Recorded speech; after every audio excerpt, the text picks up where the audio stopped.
Isang foreign vlogger ang nagbahagi ng kanyang karanasan matapos ma-detain sa Pilipinas ng ilang buwan.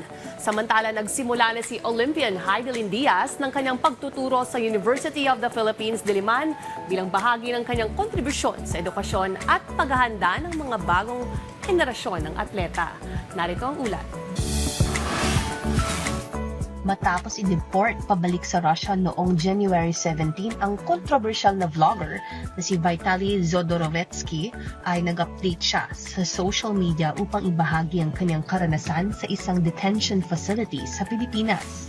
Sa kanyang social media na may higit 10 million followers, ibinahagi ni Vitaly ang mga larawan at video ng kanyang sarili sa kulungan, pati na rin ang mga kuha ng kanyang pagdating sa Russia. Anya, mas tumibay siya sa kabila ng mga pagsubok. Sinabi niya na after 290 days in the Philippines, jail with rats, cockroaches, and above 35 Celsius weather, I am finally free. Dagdag pa niya, they really tried to break me, but it built me.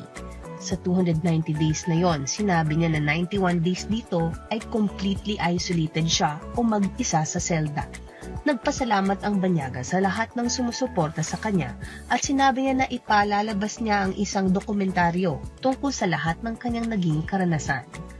Maalala noong April 2025, dinakip si Vitaly ng mga otoridad ng Pilipinas dahil sa sunod-sunod na mga stunts na labag sa batas. Kasama na rito ang nag-viral na video kung saan hinaharas niya ang mga tao sa Bonifacio Global City.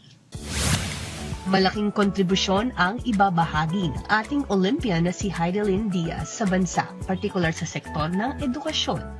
Proud na inanunsya ng University of the Philippines, Diliman na kabilang na ang ating Olympic gold medalist sa kanilang faculty sa College of Human Kinetics. Inumpisahan ni Diaz ang kanyang teaching career matapos mag-attend ng Teaching Effectiveness Course sa pambansang universidad nitong linggo. Ang programa ay nagsilbing preparasyon para sa kanyang mga teaching assignments. Dito natutunan ni Diaz ang iba't ibang approach sa pagtuturo para sa kanyang assigned na 2 weightlifting classes.